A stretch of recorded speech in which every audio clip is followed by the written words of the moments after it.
Welcome to Open Studio, where we put a spotlight on the arts, artists, and issues in the cultural community. I'm Tom Musgrave. My guest today is Lee Carroll of GreenRoom Exchange, an organization that creates cross-cultural experiences for audiences in Central Kentucky. Welcome, Lee. How you doing, Tom? Doing well, thanks. Appreciate you being here. Tell us more about GreenRoom Exchange. What's its mission, and how do you go about accomplishing that mission, working the plan? Well, we became a 501c3 nonprofit in 2020 during COVID. We had brought some musicians in from, usually from Ghana. We had a dance and drum troupe every year who would come to Lexington, and we ended up sponsoring them. This whole thing started with my fascination with the impact of African rhythm on American popular music. First of all, let me say I'm a musician. I've been playing for a long time. A jazzer too, correct? Yeah, I went to Berkeley College back in the 70s. And I was in Lexington here. I'd moved back to Lexington in 2010 and have been playing. And really, because of the advent of streaming, you have access to an immense catalog of different styles of music, and you start diving and you start listening. And it became apparent to me that without African rhythm, all that we know musically, except for European classical music, would probably not exist. Right. So you got the slave trade brought Africans to the United States. They brought their culture with them, specifically the drumming. So all around South America, Latin America, the Caribbean, and the United States, you find their influence on all forms of popular music. And then I started seeing the influence flow back to Africa with people like Fela Kuti and Nigeria and Afrobeat, which is related to American funk, James Brown and that sort of music. Or you hear reggae bands in Africa. So there's a dialogue. Ethiopia, big band jazz in Ethiopia in the 50s, places like that. And the deeper I got into it, the more fascinating it became. So we were bringing in this dance and drum group, from Ghana, Ghanaian musicians, and that was a blast. And we started, and then I'm sort of scattered about how I'm going about this. But my wife and I had an opportunity to go to Cuba in 2016, and that had a profound impact on us because I'd always thought of New Orleans as being a mecca of music. Mm-hmm. I love New Orleans. I love going there. We got to Havana, it's a whole different level.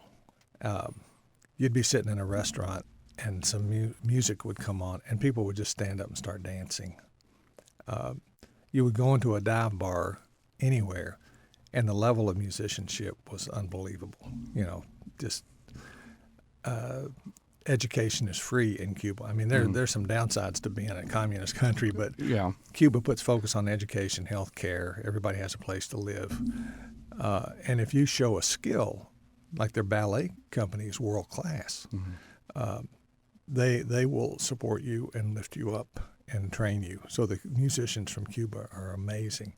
So that started this whole process. We brought in, we decided to start stretching out and bring in more musicians from other countries. And the first one after that trip was Zia Mora Laugert and Axel Tosca, mother and son musicians from Cuba who were residing in New York City at the time.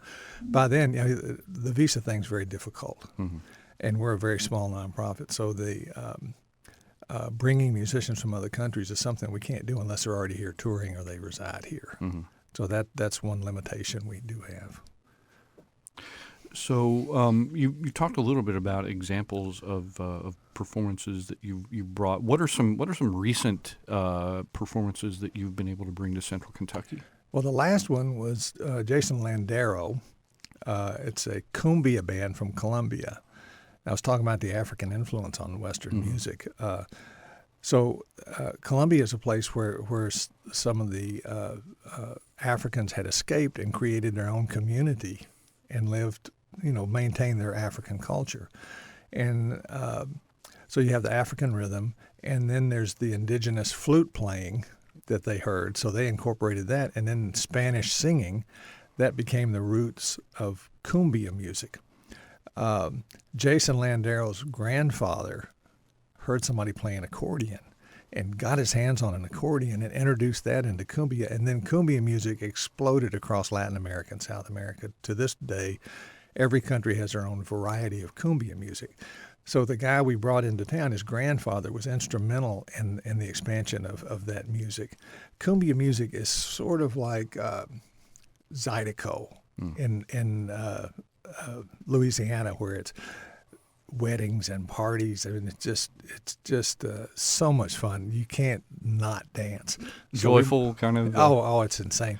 So we brought Jason Landero in and did a show at the Black Box. And in the middle of the first song, the floor at the Downtown Arts Center is just full of people dancing. Wow. The next night, I took him to TD's. Mm-hmm. They blew the roof off. Oh. TD, we did I sat in with him. We did a couple of tunes. People went nuts. And then at the end of the night, TD called them all back up to do more. And everybody was up out of their seats. Yeah. Never seen it before. I have been to a GreenRoom Exchange performance. Which one? Before. It was, I cannot remember when it was, but I'm going to give you some, you'll be able to figure out by the contextual clues. Lakshmi Sriraman danced, and her I can't remember if she danced, but her students did for sure. Amazing. Yeah, she did dance. And that was last year as part of the Lex 250. Mm-hmm. We did 4 shows for Lex 250. The first one was Kodo, the Japanese drum troupe, which was at the Singletary Center, which they have like 14 musicians, an amazing show. Then a jazz drummer from Haiti, we brought him in. Then the third show, you saw Gandharva at the Lyric Theater, which is Southern Indian traditional Carnatic music. Okay. And then the fourth one was the Villalobos brothers, the 3 brothers from Mexico who are all virtuoso violinists at the Opera House. The Gandharva show is interesting in that that's where I met Vishnu R. Now, Vishnu grew up in Bangalore in a musical family. He's invented his own instrument. Mm-hmm.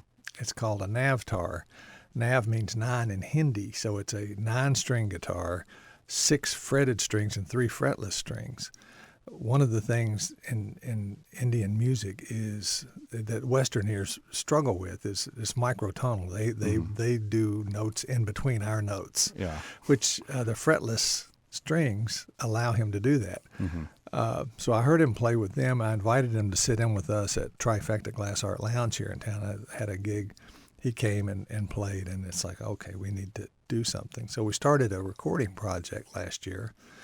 I composed music for him, and then Zach Brock has joined us. Zach, who's out on the road right now with Snarky Puppy all over Europe and Asia.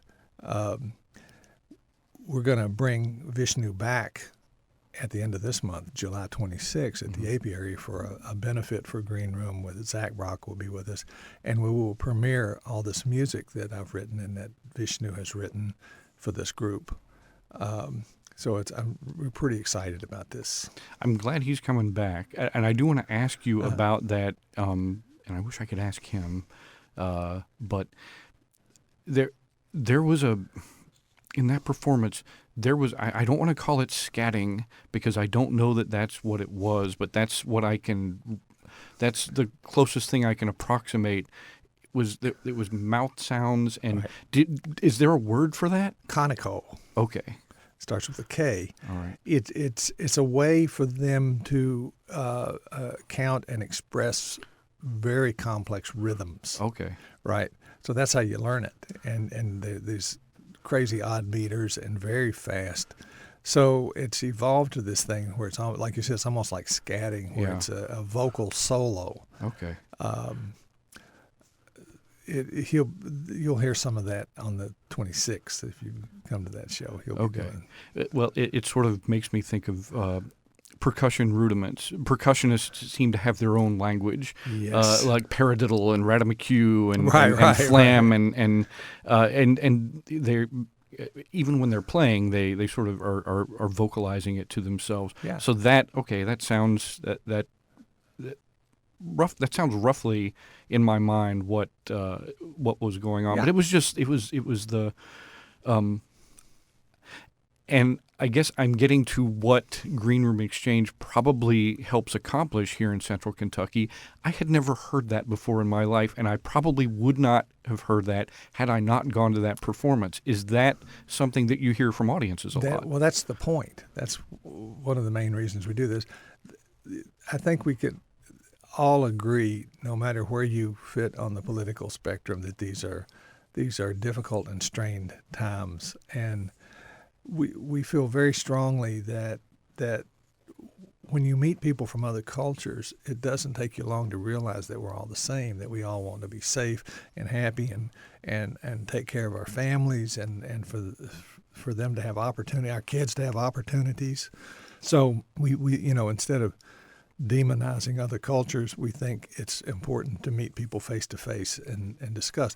So that's a big part of what we do. It's the cultural exchange to us is as important as the music. It sort of stretches your rubber band a little bit, and it helps you expand the bound of your artistic comfort zone. It was.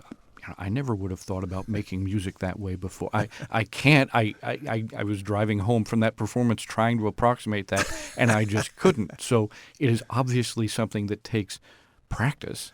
Oh, it's insane. And I'm a musician and trained, and I couldn't possibly do it. If you want to find out more about it, check out YouTube. People try to explain it. Okay. Conoco. Conoco. Konnico. I'm probably misspelling it, but it starts with a K. Conoco. We have brought musicians in. I think Connie figured out by the end of this year we'll have brought musicians in from 15 countries. Wow. So Japan, India, Spain, Mali, Senegal, Ghana, Haiti, Cuba, Argentina, Venezuela, wow.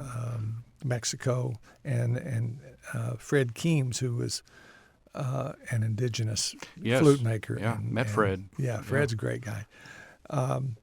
And then what we usually try to have some social event when we have people in town, if possible. And we also try to do outreach with the schools and have the musicians interact with the kids. And we think that's a great opportunity to affect people's worldview. What do you hear from the kids when you have those activities? Well, one, they're just glad to get out of class. Well, sure. Yeah. But they have questions. They want to know. They talk to the artist. So we really try to get people to interact with the artist because we're all just human. We're all the same. The other thing we try to do also, because Lexington is a really special place, and we tell people that you come here, you're going to have a good time. We've got an incredible, supportive, creative community because of the university and all the people who have gone to school and stay around town. And it's a beautiful place. We take them out to a horse farm. We go to a distillery, to a bourbon tasting or whatever, and show them around our town. And they're always impressed. We've had a couple of people say they want to move here. Wow. So, well, that begs the question: what are they? And this may require you to generalize because not everybody's answer is going to be the same. But what are people most curious about? Visiting artists most curious about when they come here? What are they most curious about? Why so many people show up? Oh, I have a really? friend who brought some folks here, and he lives in New York City. And he says, I can't get 20 people to show up for a show. And we're in the black box, and there's 200 people, and they're all hungry for this. Yeah. They're not a passive audience. They're very engaged. What's really interesting is because my wife Connie Milligan and I founded GreenRoom, and one of the things that's really important to us is making sure that the performances are of the highest quality. People that really impress us. We go to conferences. We go to Global Fest in New York City in January at Lincoln Center. We hear about 15 bands from all over the world. And there's a conference in Europe every year called Womex, the World Music Expo, and that's like 5 nights, all night of bands from all over the world. Wow. So that's where that's our source material, right? Meeting booking agents and record labels and artists and Okay. hearing the showcases. So it's more than just a music festival. It is an opportunity to book. Well, yeah, during the day it's all business. Okay, yeah. It's like a conference, and then they have classes and they have things. So it's an opportunity to learn. So we try very hard to have only the highest quality talent. And what has happened is, you have to understand, we bring people in, nobody's ever heard of them. Mm-hmm. And half the people haven't heard of even that style of music. Yeah. We talk about cumbia and people are scratching their heads. But they know that it's going to be of the highest quality. Mm-hmm. That's something we pride ourselves in. And so people come to see what it is. And they have a blast. So the rest of this year we have, we're bringing Vishnu back on July 26th at the Apiary. In September, we're bringing a rock band from South Korea called Insun Park and Generals. And in October, we're bringing a singer from Cape Verde named Lucy Bella. That is quite an array of style, and but I think that illustrates the mission of GreenRoom Exchange, right? Yeah, we try not to repeat ourselves. We have had 2 different groups in from Spain, but they were very different, and it was very interesting. But we try to present as much variety as possible because the world is a rich cultural, place. Yeah, it's a tapestry. It is. And every, I went to Boston, went to school in Boston, and I would go to the Museum of Fine Arts there, and you walk through the room, and every culture represented, there's some amazing creative thing they've done. Mm-hmm. Whether it's, Hawaiian king's cape made out of colorful bird feathers, mm-hmm. or statues of Egyptian gods or whatever. Every culture has some just amazing. The Natsuki, the little things that they make in Japan to hold the little medicine boxes on their belts. It's and the same musically. It's the same way. Mm-hmm. Every culture has something that they're expressing. Yeah. I'm always curious what visitors, especially international visitors, what their impression of Kentucky is when they come here. Do they gravitate toward when you take them out around? Do they gravitate toward the horses or the bourbon, or if we're in basketball season, do they gravitate toward that, or have a curiosity about any of those things? Well, I don't think anybody's ever asked about basketball. Sorry, folks. Well, but and we. They some people do know about the bourbon, mm-hmm. Of course, and that's interesting. I don't think anybody's ever. I don't think people who are not from the U.S. understand that this is really the heart of the horse business, mm-hmm. Thoroughbred horse business. Or even, I explained to them. I said, these horses, these are like Ferraris of the mm-hmm. horse world. Yeah. Well, it's not the only game going on internationally. In Newmarket, England, which is a sister city of Lexington. Right. I could rattle off all the Hokkaido, Japan, Deauville, France. Right. I can't remember where in Ireland, but in the Middle East, yes, horse racing's a big certainly. deal. Yeah. Yeah. So I guess it's possible they're getting exposed to that just in another country. They really are delighted, though, when we go out we have a friend with a smaller horse operation where you can really get close and personal, and to stand at the fence and have the horses come over to you and want to have their noses rubbed, and then the little foals come up, and it really leaves an impression on people. Well, and that's good. I'm always curious what international visitors think, especially if they've never been here before, when they come here, and hopefully they feel welcome back. Oh yeah, they always do. We make sure. So you, the performance that we were talking about that I had been to, you actually got to sit in. What was that experience like? Well, the night before, Vishnu and Manu, the drummer with the group, came and sat in with us, and we played, and it was spontaneous. It's like he said, "Well, we're going to do this song. It's a scale," and he just started playing, and we would follow. It was really an amazing evening. I've never had the experience where it seemed like the audience were rising up off their chairs about 3 inches and floating. It was such a spiritual, unexpected experience through the music. We also had a Senegalese hand percussionist with us that night, and Zach Brock was playing violin. So the next night we go, and we're presenting, so I never forced myself on an artist, but they kept saying, "We want you to come up and play," and I said, "Oh, I don't know, because I'd been listening to him play, and it's like, holy moly." And he says, "No, we'll just play that thing we played last night." And I said, "Okay."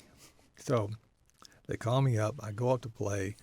They start playing the song, and I'm on the piano, and it's like I realized they're in a different key.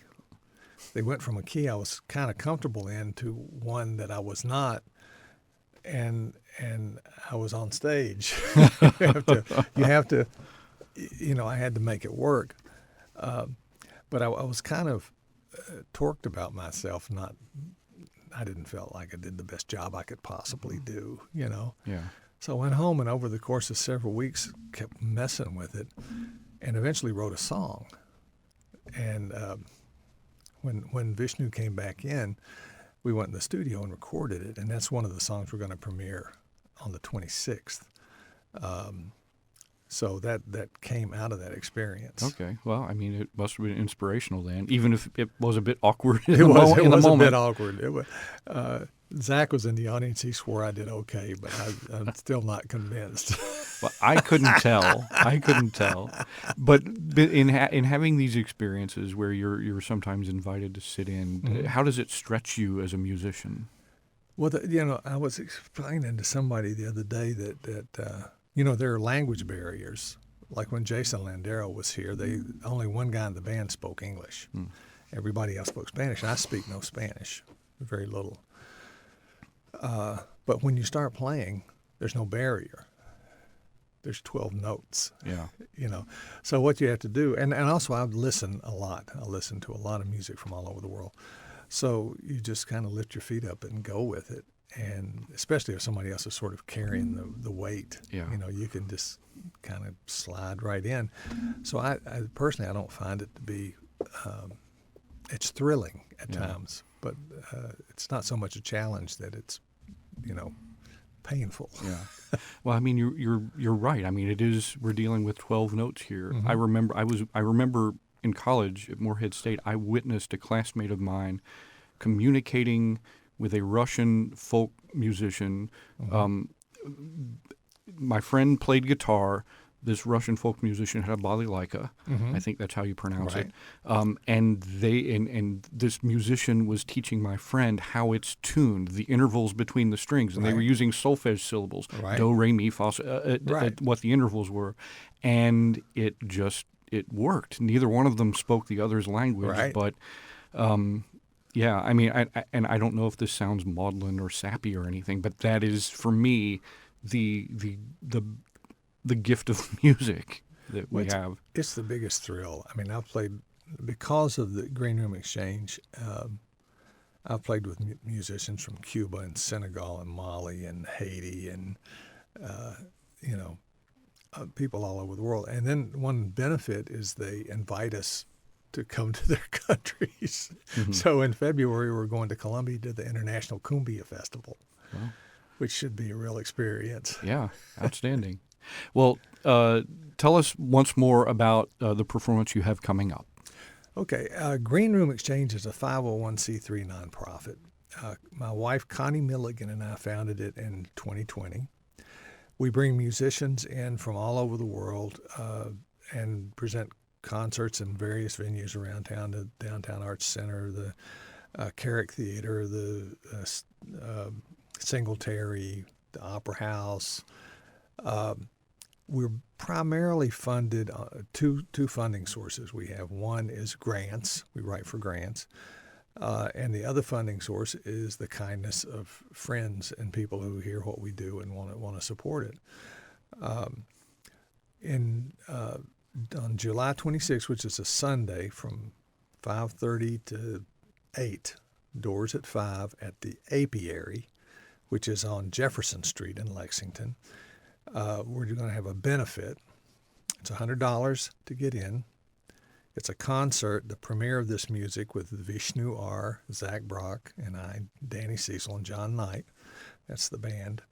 And we're going to play from 5:30 to 7, and from 7 to 8, we're going to have an after party where you can meet the artist, and we're going to have Indian food. So it'll be a concert, a meal, and an experience I hope they won't forget. Wow. And where can people learn more about GreenRoom Exchange? We have a website, greenroomexchange.org, O-R-G. So www.greenroomexchange.org. That's also where you can get tickets to the event. There's a button you can push and it goes right to the event page.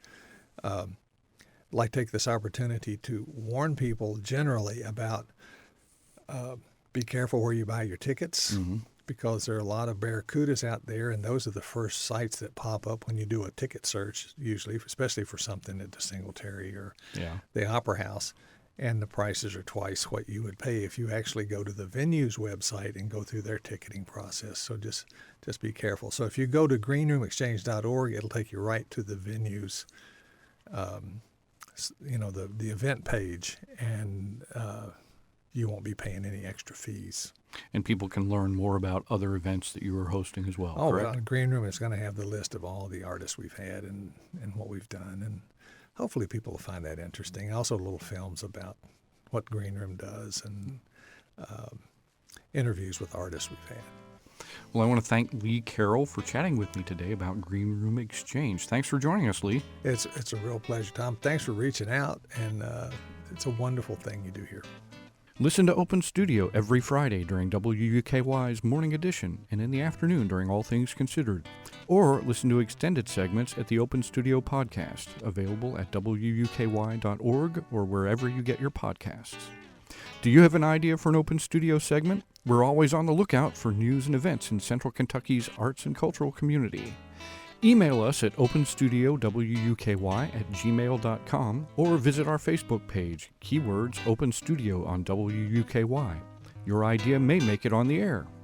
I'm Tom Musgrave. Thanks for listening to Open Studio on WUKY.